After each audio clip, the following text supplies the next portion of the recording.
Esta es una derivación de la ecuación del telégrafo basada en el trabajo del Dr. Farid Farahmand de Sonoma State y la Universidad de British Columbia en Canadá. Empezamos con un esquemático de la línea de transmisión empezando en un punto X. Modelamos un inductor seguido por una resistencia y la línea de transmisión continúa al punto X más DX. En paralelo tenemos una resistencia a tierra que simula la fuga de nuestra línea de transmisión. También en paralelo tenemos el componente de capacitancia que también conecta a tierra. Todos estos parámetros pueden ser identificados con cantidades para cuantificarlas, específicamente la capacitancia en el intervalo de X, la conductividad en el intervalo de X, la baja de voltaje en el intervalo menos R de X y la baja de voltaje por la bobina o el inductor. Una vez teniendo esto, también notamos que acá vamos a tener el voltaje U en el punto X y acá el voltaje U en el punto X más DX.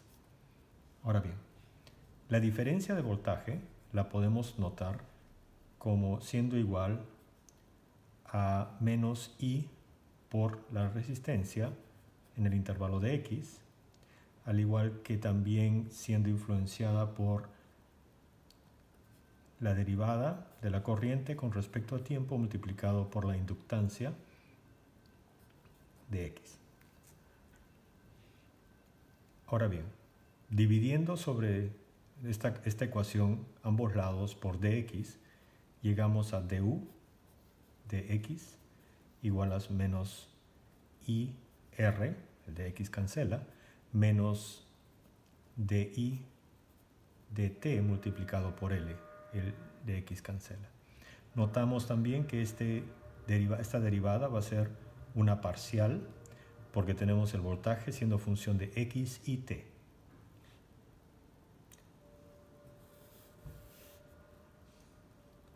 Ahora tomamos la segunda derivada en ambos lados.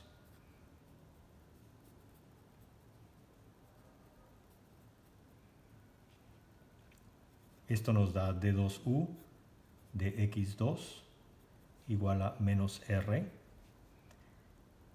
de i de x menos un término mixto de 2i de x de t multiplicado por l.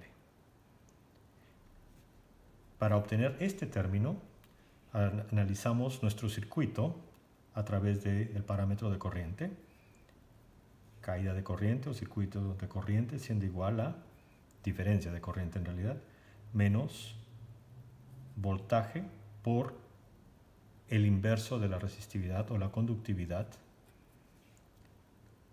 menos C de U de T de X. Como hicimos previamente, dividimos por el diferencial de X y tenemos de I de X menos U G menos C de U de T. Nuestra segunda ecuación.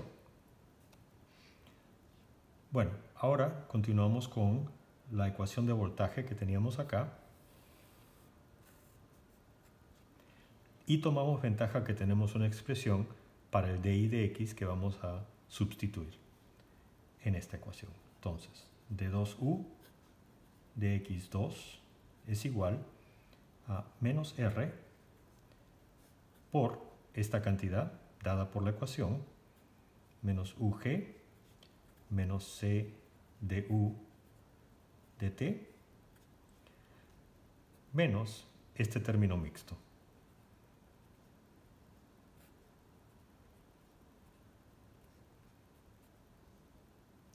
¿Cómo llegamos a este término mixto? Bueno, lo que podemos hacer es tomar la derivada con respecto a tiempo de esta segunda ecuación y ver cómo nos va.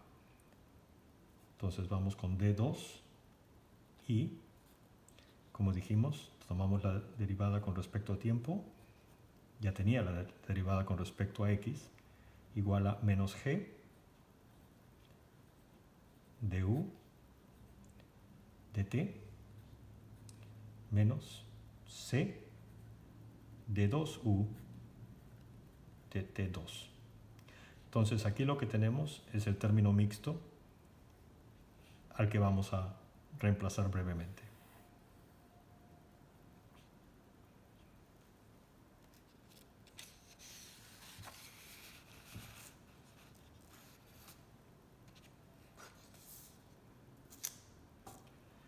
Regresando a nuestra ecuación, por el voltaje de 2u de x2 igual a menos r por menos ug menos c de u dt menos el término mixto multiplicado por L. Entonces menos L por lo que nos dio el previo paso de u de t multiplicado por menos g menos c de 2u de t2. Lo que podemos hacer ahora entonces es ver que tenemos la posibilidad de simplificar un poco, pero vamos a hacer la simplificación al mismo tiempo que multiplicamos por 1 sobre LC. Y la razón de esto será clara en un momento.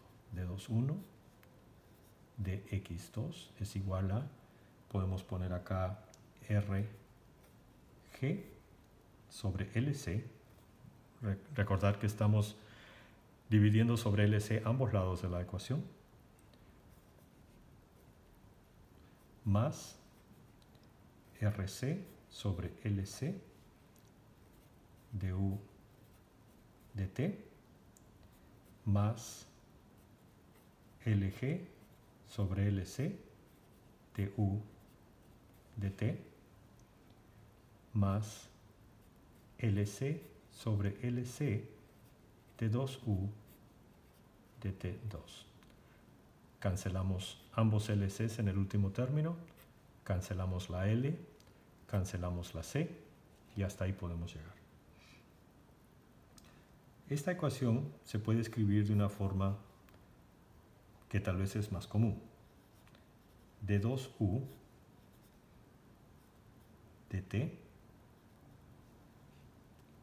2 más alfa más beta de U de T más alfa beta U es igual a C cuadrado de 2U de X2. ¿Cómo llegamos a esto? Bueno, el término que tenemos acá lo obtenemos cuando decimos que C al cuadrado es definido como 1 sobre LC. El término alfa lo definimos como G sobre C y el término beta lo definimos como R sobre L. Entonces, como podemos ver acá tenemos un término de U de T. Hemos combinado estos dos términos y el alfa y el beta, alfa y beta aparecen ahí. La derivada con respecto a x multiplicada por 1 sobre LC es este término de acá, porque dijimos que C al cuadrado es igual a 1 sobre LC. Y el término de 2U de T2, la segunda derivada con respecto a tiempo, que no tenía ningún coeficiente enfrente, está acá sin ningún coeficiente enfrente. Entonces, así se puede derivar esta ecuación, la cual es llamada la ecuación del telégrafo, y el trabajo de esta ecuación fue hecho en los 1800 por el físico ingeniero eléctrico de la época llamado Oliver Heaviside. Esto concluye el video hoy día.